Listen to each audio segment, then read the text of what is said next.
Hello students, welcome to Mobius classes. आज हम लोग क्लास 9 का केमिस्ट्री देखने जा रहे हैं, जिसमें हमने लास्ट क्लास में चैप्टर सेकंड को स्टार्ट किया था और आज हम उसका सेकंड पार्ट को देखेंगे। बहुत सारे बच्चे लोग होमवर्क नहीं कर रहे हैं, स्पेशली अमित हो गए, दोनों अमित, सोनू, इन लोग का होमवर्क कुछ दिनों से नहीं आ रहा है।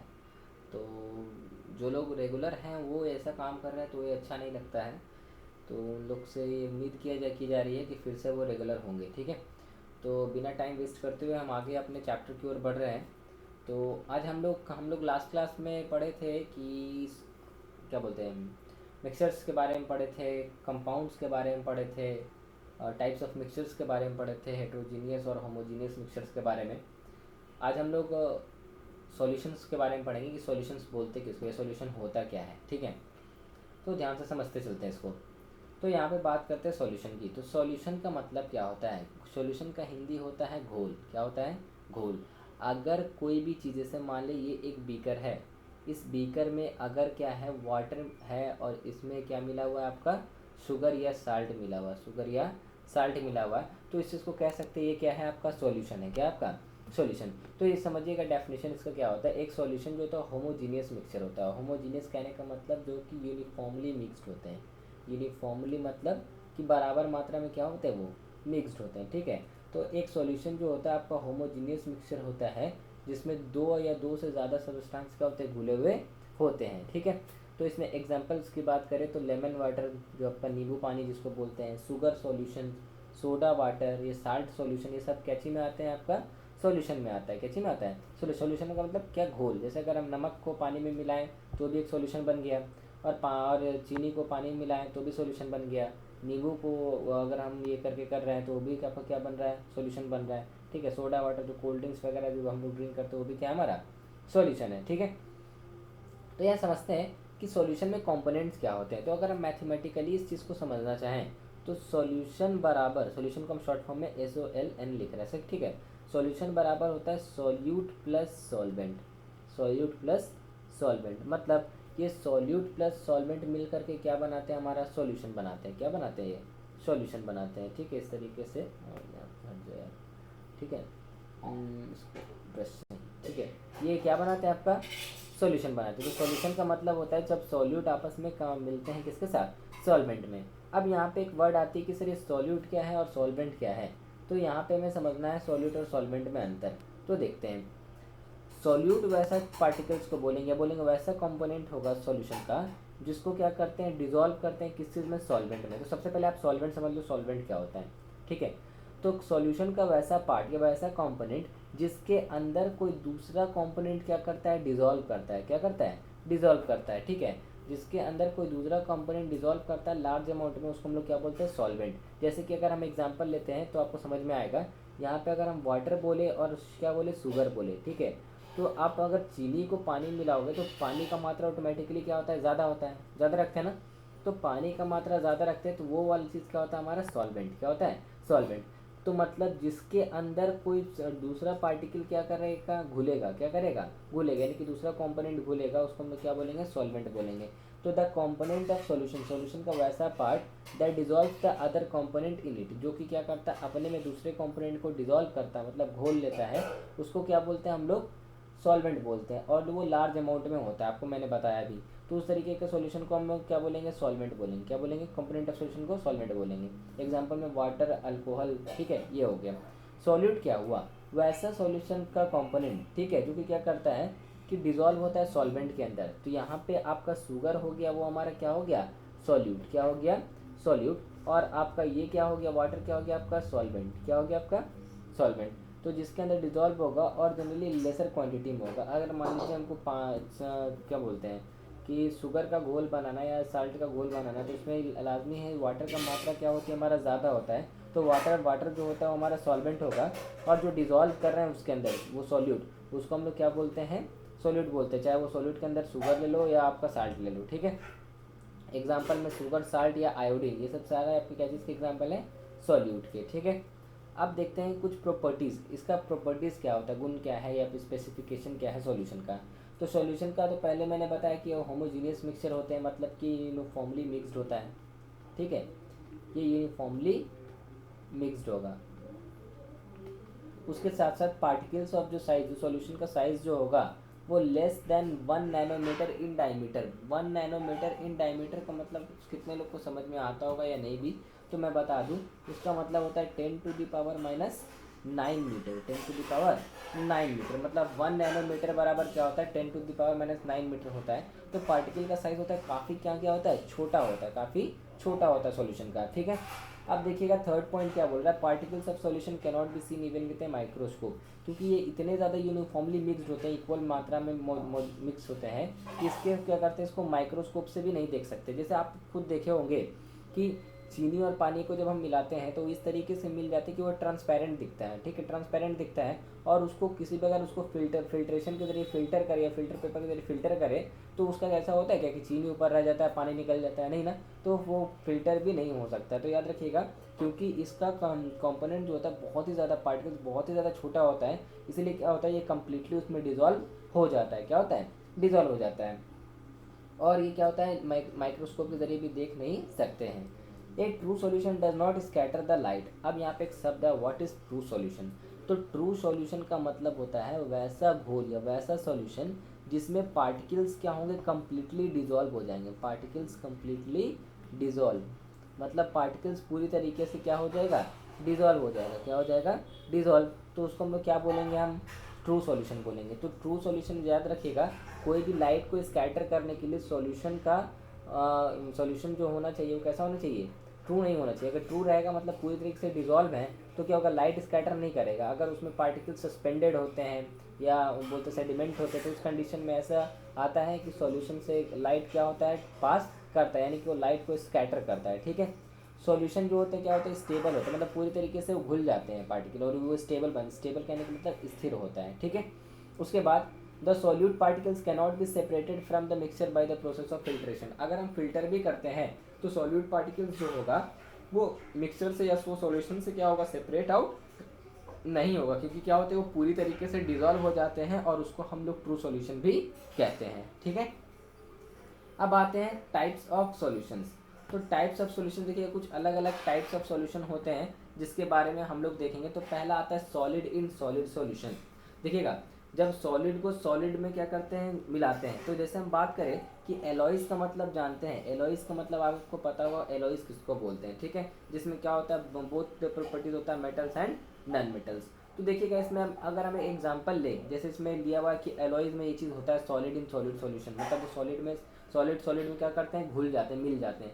तो एक अगर एग्जांपल ले तो आपको समझाना चाहेंगे कि ब्रास, ठीक है, अगर हम बात करें ब्रास का, ठीक है, ये जो होता है ना आपका ये एक सॉल्यूशन होता है किसका, आपका जिंक। जब जिंक को कॉपर में, जिंक को प्लस करते हैं, कॉपर में हम मिलाते हैं तो ये तैयार होता है आपका क्या, ब्रैस तैयार होता है। ठीक है, जब एक क्या करते हैं, एक सॉल्यूशन ऑफ जिंक में, ठीक है, ये आपका सॉल्यूशन हो गया, जिंक का सॉल्यूशन में अगर कॉपर को मिलाते हैं तो उसको हम लोग क्या बोलते हैं, ब्रैस बोलते हैं। ठीक है, और इस तरह का फॉर्म होता है। तो ये जनरली ब्रैस को आप कह सकते हो, ठीक है, ब्रैस को आप कह सकते हो कि ये प्रिपेयर किया जाता है कैसे, जब जिंक जो होता है मॉल्टन रूप में, मॉल्टन मतलब एकदम पिघला हुआ जिसको बोलते हैं, ठीक है, मॉल्टन रूप में क्या करता है वो कॉपर के साथ मिलाया जाता है और ठंडा होने के लिए छोड़ दिया जाता है, मतलब कूलिंग होने के लिए छोड़ दिया जाता है। जैसे ही कूलिंग होता है तो उसके बाद क्या होता है कि वो आपका एक नया कंपोनेंट तैयार होता है जिसको हम लोग क्या बोलते हैं, ब्रैस। और ब्रैस एक तरह का एलॉय है, क्या है आपका, एलॉय। ठीक है, इसका अगर आप मीनिंग, मेरे को मीनिंग बोलने नहीं आ रहा हिंदी में, से पीतल बोलते हैं क्या, लेकिन ब्रैस को आप ये जनरली आप बोल सकते हैं हल्का सा गोल्डन कलर में होता है। ठीक है, गोल्डन एक्चुअली पीतल ही होता होगा। ठीक है, पीतल ही होता होगा, ब्रैस का मतलब पीतल होता है। ठीक है, तो पीतल कैसे तैयार होता है आप ये समझिएगा कि जिंक का मोल्टन, जिंक जो होता है आपका मोल्टन होता है। मोल्टन कहने का मतलब मेरे बात समझ रहे हैं, पिघला हुआ। मोल्टन जिंक के सॉल्यूशन में क्या करते हैं, कॉपर को मिला देते हैं, और मिलाने के बाद एक कंपोनेंट तैयार होता है जिसको हम लोग बोलते हैं ब्रैस, जो कि एक तरह का एलॉय होता है। क्या होता है, एलॉय होता है। ठीक है, और यहाँ पे एक चीज़ हमें समझना है, मैंने बताया कि इसको क्या किया जाता है कि इसको मिक्स किया जाता है जब जिंक क्या होता है, मॉल्टन होता है, मॉल्टन मतलब पिघला हुआ, और उसके बाद उसको ठंडा होने के लिए छोड़ दिया जाता है, तब वो क्या करता है, एक मिक्सचर तैयार हो जाता है किस चीज़ का, आपका जिंक सॉल्यूशन और कॉपर का, जिसको हम लोग ब्रैस बोलते हैं, जो कि एक तरह का एलॉय है। ठीक है, समझ में आ रहा होगा, इसको एक्सप्लेन कर दिया यहाँ पे। सेकंड अगर हम समझे तो सॉलिड इन लिक्विड सॉल्यूशन, ये तो भाई बहुत कॉमन है, सॉलिड को लिक्विड में। अब एक बात बताओ, जो साल्ट या शुगर या आयोडीन साल्ट जो भी है, ठीक है, ये हमारा क्या है, हमारा सॉल्यूट है। और सॉल्यूट कहने का मतलब ये तो हार्ड होता है, सॉलिड, सॉलिड है ना ये। तो इसको पानी में मिलाएंगे तो क्या बन जाएगा हमारा, क्या बन जाएगा हमारा, सॉल्यूशन बन जाएगा। तो ये हम देख रहे हैं कि सॉलिड को मिला रहे हैं किस चीज़ में, लिक्विड में। तो वाटर हमारा हो गया लिक्विड, और सॉलिड क्या हो गया हमारा, ये शुगर। तो इसको जब कंबाइन किए तो एक सॉल्यूशन बनता है। जैसे शुगर सॉल्यूशन या साल्ट सॉल्यूशन जो आता है, इसको हम लोग क्या बोलते हैं, आपका सॉलिड इन लिक्विड सॉल्यूशन। उसके साथ एक चीज़ और अगर हम यहाँ पे लिखे, एक चीज़ और लिखे जो कि इम्पॉर्टेंट है, कहाँ पे लिख दें, जगह जगह जगह जगह रुकिए, यहाँ पे लिख दे रहे हैं इसको। तो यहाँ पे इसको क्लीन कर लेते हैं, इम्पॉर्टेंट है, ठीक है। अब जैसे एक अगर हम नाम लेते हैं कि अगर एक सॉल्यूशन है किसका, आयोडीन का, किसका, आयोडीन। आयोडीन भी एक तरीके का आप बोलते हो क्या है, वो साल्ट है, क्या है वो आपका, साल्ट है, ठीक है। तो अगर हम बात करें कि एक आयोडीन को हम बोलते हैं कि एक सॉल्यूशन ऑफ आयोडीन को अगर हम बोलते हैं कि या अल्कोहल में क्या करते हैं, मिक्स करते हैं, किसके साथ, अल्कोहल के साथ, ठीक है। अल्कोहल के साथ मिक्स करते हैं तो एक तरह का सब्सटेंस बनता है, एक तरह का कंपोनेंट, एक तरह का सॉल्यूशन बनता है, जिसको हम लोग बोलते हैं टिंचर ऑफ आयोडीन। क्या बोलते हैं उसको, टिंचर ऑफ आयोडीन। ध्यान से समझिएगा, ये बड़ा बात, ये मेंशन नहीं है लेकिन इंपॉर्टेंट एग्जाम में पूछता है कि टिंचर ऑफ आयोडीन किस चीज़ का फॉर्म्ड होता है और वो होता क्या है। तो याद रखिएगा, टिंचर ऑफ आयोडीन जो होते हैं वो आयोडीन और अल्कोहल का मिला हुआ क्या होता है, सॉल्यूशन होता है। क्या होता है, सॉल्यूशन होता है, जो कि एक तरह का आपका सॉलिड इन लिक्विड सॉल्यूशन के अंदर आता है। पूछेगा कि टिंचर ऑफ आयोडीन किस तरीके का सॉल्यूशन है, solid in solid solution, solid in liquid solution, solid in gas solution, sorry gas in gas solution या गैस इन लिक्विड सॉल्यूशन। तो आपको बताना होगा कि ये क्या है, ठीक है। तो आपको याद रखिएगा, आयोडीन जो हमारा हो गया, ये हमारा हो गया क्या, सॉलिड, और अल्कोहल क्या हो गया, लिक्विड। तो सॉलिड इन लिक्विड सॉल्यूशन के नाम से जाना जाता है और उसको हम लोग टिंचर ऑफ आयोडीन भी कहते हैं, ठीक है। उसके बाद थर्ड जो है हमारा liquid in liquid solution, liquid को लिक्विड में मिलाना, लिक्विड को लिक्विड में मिलाना। विनेगर जिसको हम लोग बोलते हैं सिरका, एक तरह का सॉल्यूशन होता है, बोलते हैं इसको एसिटिक एसिड, जो एक तरह का जिसको हम लोग इथेनोइक एसिड के नाम से भी जानते हैं, उसको मिलाया जाता है किस चीज़ में, पानी में। एक यहाँ पे लिखा हुआ है एसिटिक एसिड, इसको हम लोग इथेनोइक एसिड भी बोलते हैं। क्या बोलते हैं इसको, इथेनोइक एसिड, ठीक है, इथेनोइक एसिड बोलते हैं। तो ये क्या करता है, ये आपका मिलाया जाता है किसमें, पानी में। तो ये आपका एक तरह का विनेगर क्या होता है, ये लेमन वाटर। जैसे देखो सिंपली समझ लो, लेमन वाटर की अगर हम बात करें, नींबू को अगर हम पानी में क्या करें, मिला रहे हैं, ठीक है, तो एक तरह का जो सॉल्यूशन जो तैयार हो रहा है उसको हम लोग क्या बोल रहे हैं कि लिक्विड से लिक्विड में, क्योंकि नींबू का जो रस होता है वो भी तो लिक्विड होता है, ठीक है, और पानी भी क्या है हमारा, लिक्विड। तो आप ऐसे समझ सकते हो। या हम लोग देखते हैं ना कि शरबत वगैरह बनाने के लिए क्या आता है, एक लिक्विड आता है जिसको हम लोग, नाम नहीं आ रहा है मेरे को याद, हम लोग पीने के लिए उसका इस्तेमाल करते हैं।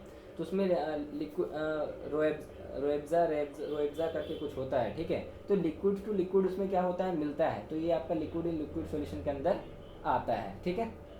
Next, gas in gas solution. अब भाई गैस इन गैस सॉल्यूशन का तो इसका एग्जांपल आपको पता होगा, हमारा एयर जो है, ठीक है, ये आपका सॉल्यूशन है बहुत सारा गैसेस का, like oxygen, argon, carbon dioxide, water vapour, ये सब का मिल करके वो क्या हमारा एयर बना हुआ है। तो उसमें बोल सकते हैं कि नाइट्रोजन जो होता है वो सॉल्वेंट होता है। क्या होता है, सॉल्वेंट, क्योंकि नाइट्रोजन सबसे ज़्यादा मात्रा में है और उसी में क्या होते हैं, सारे अदर गैसेस क्या होते हैं, मिले हुए होते हैं। तो यहाँ पे समझेंगे कि एयर में जो ना हमारा नाइट्रोजन है, ठीक है, नाइट्रोजन है, वो हमारा क्या है, हमारा सॉल्वेंट। क्या है हमारा, सॉल्वेंट। और इसके साथ जो अदर गैसेस, अगर अदर गैसेस की बात करें, अदर गैसेस जो हो गया वो आपका क्या हो गया, सॉल्यूट। क्या हो गया आपका, सॉल्यूट। क्या हो गया, सॉल्यूट। तो गैस इन ये गैस सॉल्यूशन का एग्जांपल हुआ। एग्जांपल समझते जाइएगा, आपको बस जो इतना बता रहे हैं उतना ही आपके एग्जाम पॉइंट ऑफ व्यू से इंपॉर्टेंट है, ठीक है।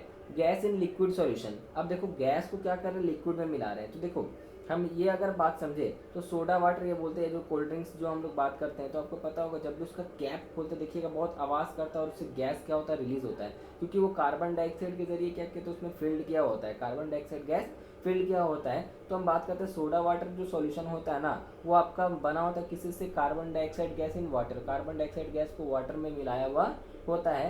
तो कह सकते हैं ये आपका किस तरह का है, गैस इन लिक्विड सॉल्यूशन का, ठीक है। ये आपका कार्बन डाइऑक्साइड से आप बोल सकते हो ये कंबाइन हुआ रहता है किसके साथ, वाटर के साथ, किसके साथ, वाटर के साथ, ठीक है। तो ये प्रॉपर्टीज था आपको किस चीज़ का, सॉल्यूशन का। अब हम लोग आगे देखेंगे सॉल्युबिलिटी के बारे में, ठीक है, सॉल्युबिलिटी के बारे में। अब यहाँ पे एक शब्द अगर हम बात उठाएं कि सोल्युबिलिटी बोलते किसको है, सोल्युबिलिटी बोलते किसको है, तो सोल्युबिलिटी का मतलब होता क्या है कि वो मैक्सिमम अमाउंट, जितना मैक्सिमम अमाउंट ऑफ सोल्यूट जो होगा, सोल्यूट मतलब जिसको पानी में या जिसको सॉल्वेंट में घोलते हैं, जो कि डिजॉल्व होगा कितना 100 ग्राम्स ऑफ सॉल्वेंट में, मतलब मैक्सिमम सॉल्यूट जो कि डिजॉल्व होता है 100 ग्राम ऑफ सॉल्वेंट में कोई पर्टिकुलर टेम्परेचर पे, कोई अपना एक तापमान होगा, उसको हम लोग क्या बोलते हैं, सॉल्युबिलिटी बोलते हैं। क्या बोलते हैं, सॉल्युबिलिटी। मतलब मैक्सिमम सॉल्यूट जब 100 ग्राम ऑफ सॉल्वेंट, यहाँ पे 100 ग्राम इसलिए लिख दे रहे हैं ताकि एक पर्टिकुलर अमाउंट बता सके सॉल्वेंट का, ठीक है। तो मैक्सिमम अमाउंट ऑफ सॉल्यूट जो कि क्या होगा, डिजॉल्व हो जाएगा 100 ग्राम ऑफ सॉल्वेंट में और कोई एक पर्टिकुलर टेम्परेचर में, कोई एक पर्टिकुलर टेम्परेचर पे, तो उसको हम लोग क्या बोलेंगे, सोल्युबिलिटी बोलेंगे। क्या बोलेंगे, सोल्युबिलिटी। क्या बोलेंगे उसको, सोल्युबिलिटी। और ये डिजॉल्व किस में हो रहा है आपका, सॉल्वेंट में। किस में हो रहा है, सॉल्वेंट में, जो कि मैंने पहले ही मेंशन कर दिया है, ठीक है। अब देखो कुछ ऐसे फैक्टर्स भी हैं, कुछ ऐसे भी फैक्टर्स हैं या बोल सकते हैं कि क्या क्या इफेक्ट होता है टेम्परेचर का और प्रेशर का किस पे, सोल्युबिलिटी पे। तो टेम्परेचर और फैक्टर और प्रेशर, ये एक दो हम बोलते हैं दो कंडीशंस हैं जो कि क्या करते हैं, सोल्युबिलिटी को अफेक्ट करते हैं या कि उस पर प्रभाव डालते हैं। तो किस तरीके से वो समझते हैं। पहला इंपॉर्टेंट है, सुनते जाइएगा ध्यान से। पहला में है क्या, टेम्परेचर का बात। अगर solubility of solid in liquid, solubility in liquid का मतलब क्या, सॉलिड इन लिक्विड का मतलब आपको बताते हैं कि जब कोई सॉलिड को, जैसे हम लोग क्या बोलते हैं ना, अगर हम मान लो कि गैस पे पानी रखे हुए हैं, यहाँ इस तरीके से एक बीकर में पानी रखे हुए, ये आपका वाटर हो गया, ठीक है, डब्ल्यू भी नोट कर दे रहे हैं, और इसमें हम मिक्स कर रहे हैं कुछ क्या आपका सॉल्यूट। सॉलिड में हम कहने का मतलब अगर हम बोल रहे हैं शुगर डाल रहे हैं और यहाँ पे हम इसको बर्न कर रहे हैं, क्या कर रहे हैं, बर्न कर रहे हैं, जला रहे हैं। तो यहाँ पे जब जैसे ही तापमान बढ़ेगा तो ये आपको पता होगा कि वो चीनी अगर जो हम डालें वो क्या करेगा, जल्दी घुलेगा। क्या घुलेगा, जल्दी। तो solubility of solid in liquid increase करता है with the increase in temperature. मतलब जैसे ही तापमान बढ़ेगा, तापमान बढ़ेगा तो उसका घुलने का स्पीड जो क्या होगा, वो क्या हो जाएगा, बढ़ जाएगा। और उसी तरीके से solubility of gases in liquids क्या करेगा, डिक्रीज करेगा with the increase in temperature. तो ये जस्ट उसका अपोजिट होता है। क्या होता है, अपोजिट। मतलब कि जो गैसेस इन लिक्विड्स होते हैं वो क्या करता है, डिक्रीज करता है। कब, जब टेम्परेचर क्या करेगा, इंक्रीज करेगा। क्या करेगा, इंक्रीज करेगा, ठीक है। जैसे कि आप देखे होंगे, अगर हम बात करते हैं सोडा वाटर का, ठीक है, सोडा वाटर का, तो ये आप एग्जांपल दे दोगे, आपका ये प्रेशर में आपका एग्जांपल आ जाएगा, तो हम प्रेशर में बता देंगे, ठीक है। अगर हम समझो कि सोल्युबिलिटी ऑफ गैसेस जो बोल रहे हैं वो क्या कर रहा है कि लिक्विड्स में डिक्रीज कर रहा है। डिक्रीज कर रहा है कब, जब इंक्रीज कर रहे हैं हम लोग टेम्परेचर को। तो तापमान बढ़ेगा, जब तापमान बढ़ेगा, ठीक है, तापमान बढ़ेगा तो उसका सोल्युबिलिटी ऑटोमेटिक गैस का क्या हो जाएगा, आपका कम जाएगा। क्या हो जाएगा, कम जाएगा, ठीक है। अब देखो आगे प्रेशर का बात करते हैं। तो प्रेशर में समझिएगा, solubility of gas in liquids increases on increasing the pressure. पता है कि जब प्रेशर हम क्या करते हैं, बढ़ाते हैं, ठीक है, तो उसका सोल्युबिलिटी जो गैस होता है वो क्या करता है, लिक्विड में क्या करता है, उसका सोल्युबिलिटी इंक्रीज कर जाता है। कैसे इंक्रीज कर जाता है, क्योंकि जब तापमान बढ़ेगा, तापमान बढ़ने से क्या होता है, हम अभी तो तापमान नहीं, प्रेशर जब बढ़ेगा, दबाव बढ़ेगा, तो क्या करेगा, वो एक दूसरे से मिक्स क्या करते हैं, वो तेज़ी से क्या करेंगे, मिक्स करेंगे। लेकिन अगर हम इसी चीज़ को समझें कि solubility of liquid liquid remains unaffected by the pressure, क्योंकि आपको पता है कि सॉलिड्स के जो पार्टिकल्स होते हैं वो क्या होते हैं, फिक्स्ड होते हैं। क्या होते हैं, फिक्स्ड होते हैं। और उसको जनरली हम लोग क्या, प्रेशर पड़ने पर उसको कंप्रेस नहीं कर सकते। क्या कर सकते हैं, कंप्रेस नहीं कर सकते। तो ये अनअफेक्टेड होता है। अनअफेक्टेड मतलब कोई भी चेंज नहीं होता, मतलब प्रेशर बढ़ाओ या कमाओ उससे क्या होगा, कोई भी तरह का इफेक्ट नहीं पड़ता। तो अब हम आते हैं कंसंट्रेशन ऑफ सॉल्यूशंस पे, ठीक है। कंसंट्रेशन ऑफ सॉल्यूशन क्या होता है, देखिए यहाँ पे एक चीज़ मैं ये भी क्लियर कर देता हूँ अभी, तभी आपको मन में कोई डाउट ना बने कि ये जो फैक्टर्स मैंने बताया, कंडीशन दैट अफेक्टिंग सोल्युबिलिटी, ठीक है, इसमें प्रेशर वाला जो टर्म मैंने बताया आपको कि प्रेशर में सोल्युबिलिटी और गैसेस की अगर हम बात करें कि अगर गैसेस जब लिक्विड्स में मिलते हैं तो क्या करते हैं, वो इंक्रीज़ करते हैं जब उन पर टेम्परेचर या प्रेशर क्या होता है, बढ़ता है। मतलब प्रेशर बढ़ेगा, ऐसे याद रखना, प्रेशर जब इंक्रीज़ करेगा तो सोल्युबिलिटी भी क्या करेगा, आपका इंक्रीज़ करेगा, ठीक है। Solubility of gas in liquid क्या करेगा, इंक्रीज़ करेगा। तो आप ऐसे लिख सकते हो गैस इन लिक्विड समझने के लिए, ठीक है, गैस इन लिक्विड इंक्रीज़ करेगा। फिर मैंने वही बताया कि अगर उसी बात करें कि सॉलिड इन लिक्विड्स की, तो इस सॉलिड्स एंड लिक्विड्स में क्या होगा कि क्या होगा, प्रेशर का आपको कोई अनएफेक्टेड नहीं रहेगा। मतलब कि अगर प्रेशर चेंज भी करता है तो उस तरह का उसके सॉल्युबिलिटी में कोई अंतर नहीं आएगा, कोई भी तरह का अंतर नहीं आएगा। अब बोलिए सर इसको आप थोड़ा और एक्सप्लेन क्यों नहीं किए, उसका मैं रीज़न आपको ये भी बताता हूँ। एक चार्ल्स लॉ पढ़ना है, ठीक है, चार्ल्स लॉ, बॉयल्स लॉ, फिर हेनरी लॉ, ये आपको पढ़ना है क्लास 11th में। क्लास 11th में आपको ये टर्म पढ़ना है।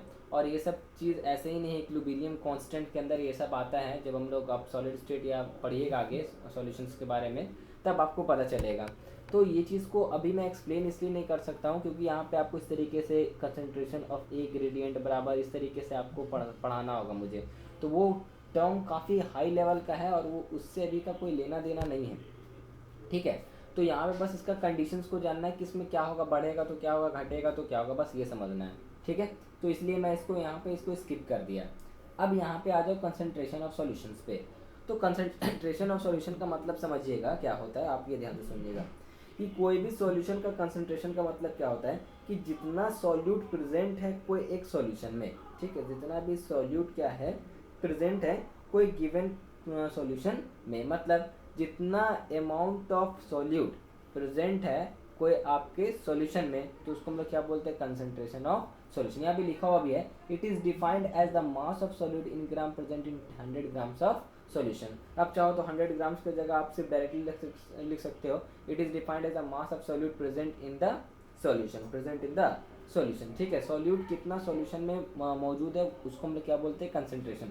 तो इस पे आपका न्यूमेरिकल्स बनता है, क्या बनता है आपका, न्यूमेरिकल्स। ये आपका दो फॉर्मूला है आपका, ठीक है, आपका दो फॉर्मूला है।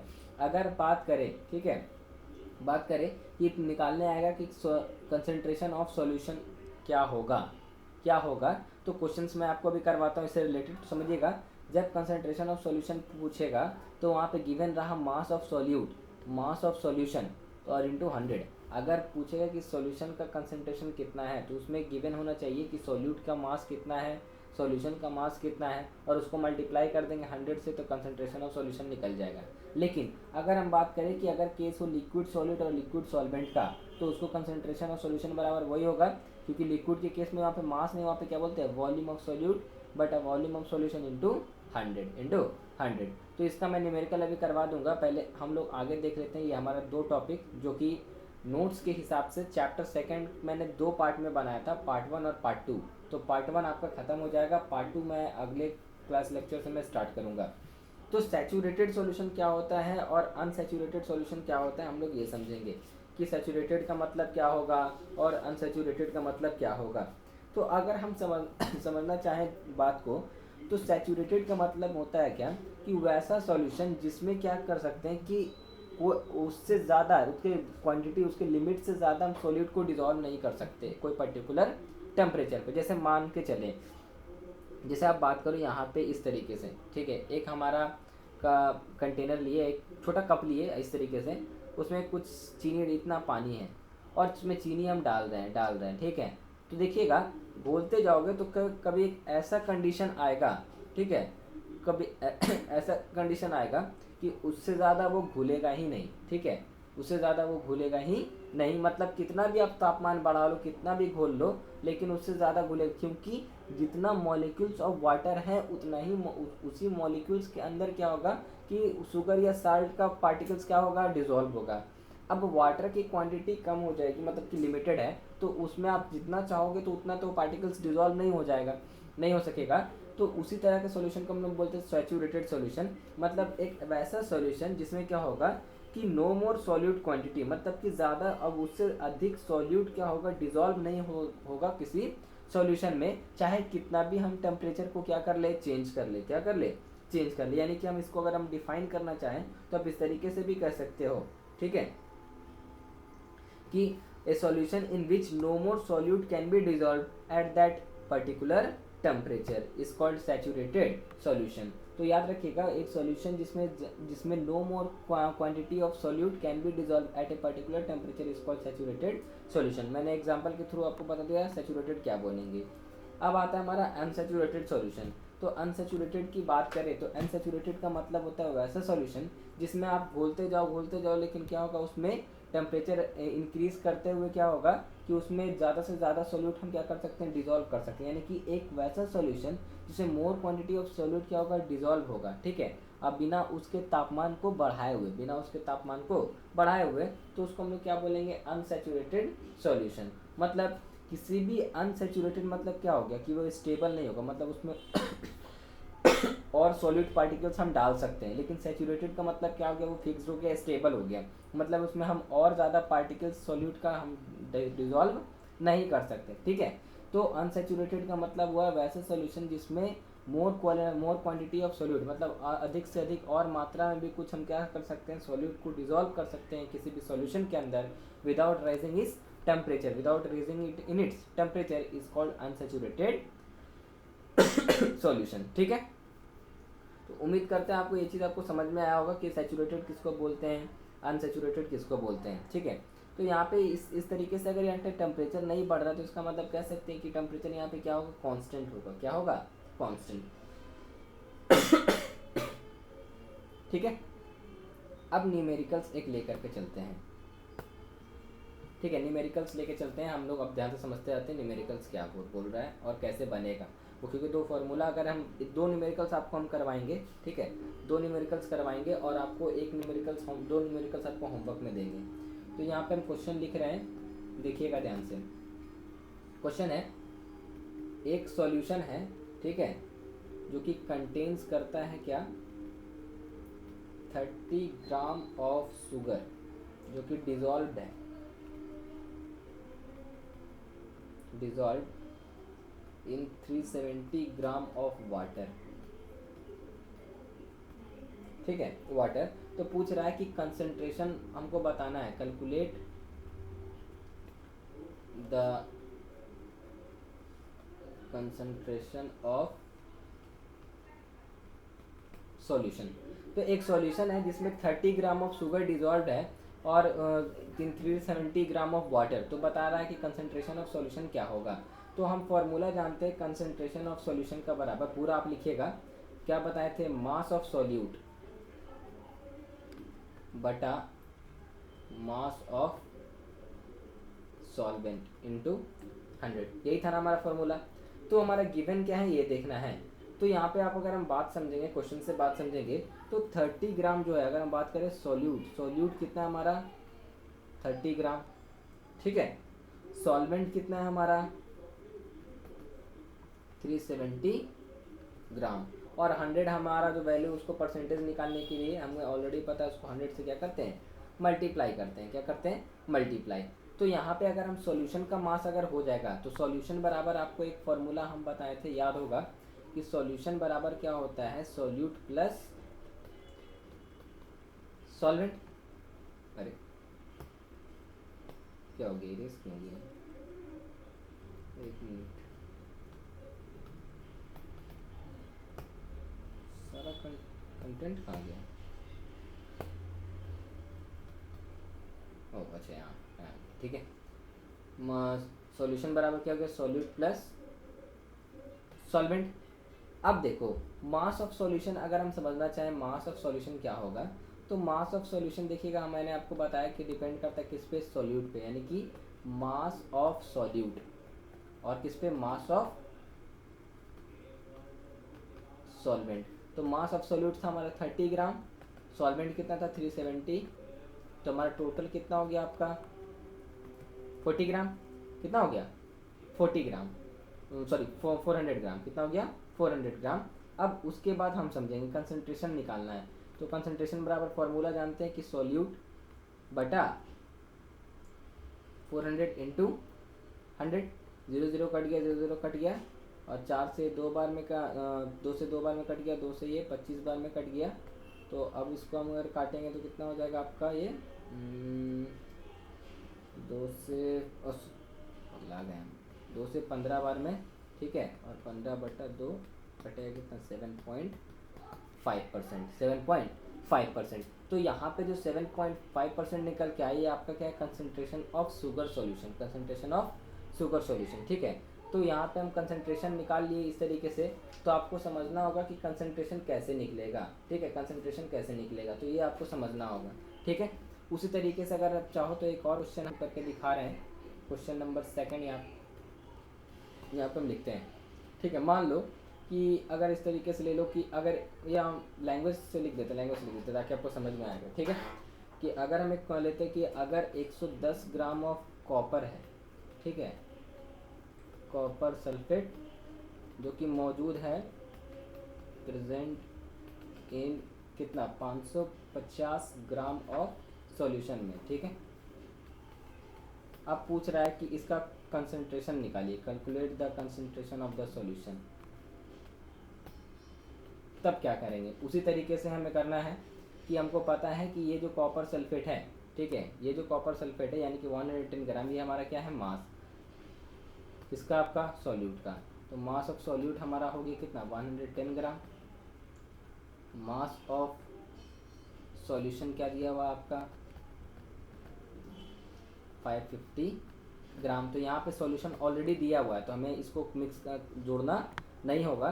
तो सिंपली यहाँ पे क्या करेंगे 110 बटा 550 इंटू 100। यहाँ से ये 0 से 0 कट गया, 11 से 5 बार में, अब 5 से ये 20 बार, यानी कि कितना निकल के आया 20%। क्या निकल के आया 20%। तो ये आपका 20% क्या हो गया, कॉपर सल्फेट का कंसंट्रेशन हो गया। क्या हो गया, कॉपर सल्फेट का कंसंट्रेशन।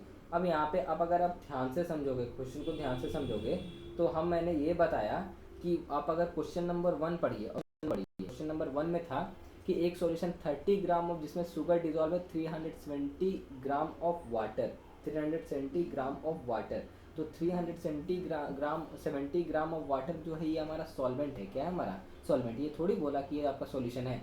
30 ग्राम को 370 ग्राम में हम मिक्स कर रहे हैं, मतलब एक सॉल्वेंट एक क्या सॉल्यूट, 30 ग्राम हमारा सॉल्यूट और 370 ग्राम क्या हो गया हमारा सॉल्वेंट। तो हमें पूरा सॉल्यूशन बना करके कंसंट्रेशन को निकालना है, ठीक है। तो मास कैसे निकलेगा आपका सॉल्वेंट का, क्योंकि उसमें जितना सॉल्यूट है और जितना सॉल्वेंट है उसको जोड़ेंगे तो क्या वो निकल जाएगा हमारा सॉल्वेंट निकल जाएगा, ठीक है, यानी कि सॉल्यूशन का पूरा कंसंट्रेशन आ जाएगा।